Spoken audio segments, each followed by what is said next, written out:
Boom! Hello and welcome back to Lock Lab 101 and the 9-part series Pin Tumbler Mastery.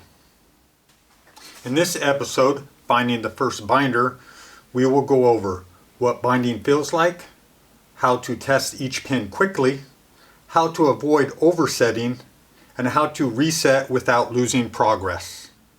So the first thing we want to do is test each one of these pins and make sure that they're functioning and get a count of them. 1, 2, 3, 4, 5. So now let's do that under tension and we'll see what the difference looks like. Bottom of the keyway.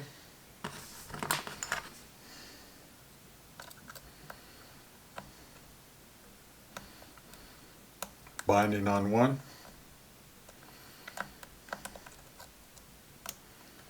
No binding on 2. No binding on 3. No binding on 4. Let's go ahead and find the binding order now. Bottom of the keyway tension.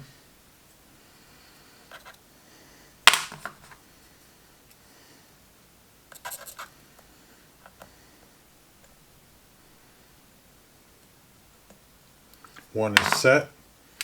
I'm going to transition to top of the keyway tension, mainly because how this key or this lock is set up, and I'm picking away from my body, so it's just easier if I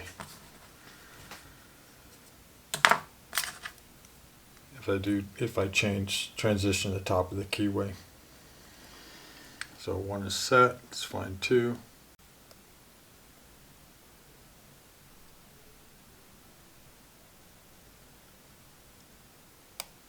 Okay, I heard that. So number 2 is set. Found number 3.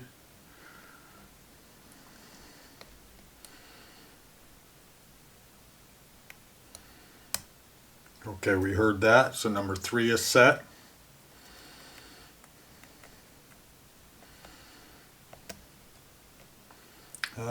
Number 4 is set.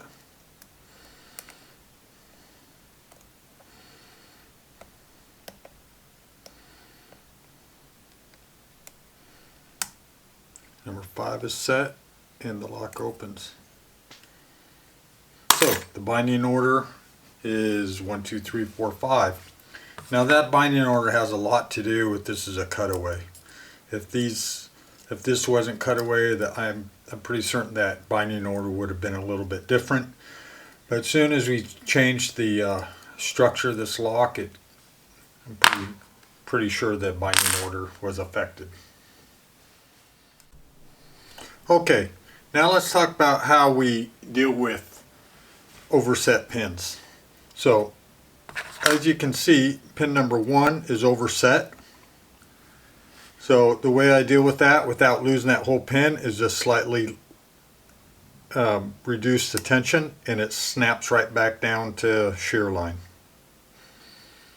I don't take the tension tool out. I don't completely take it off, and then I can go back to finding the next binder.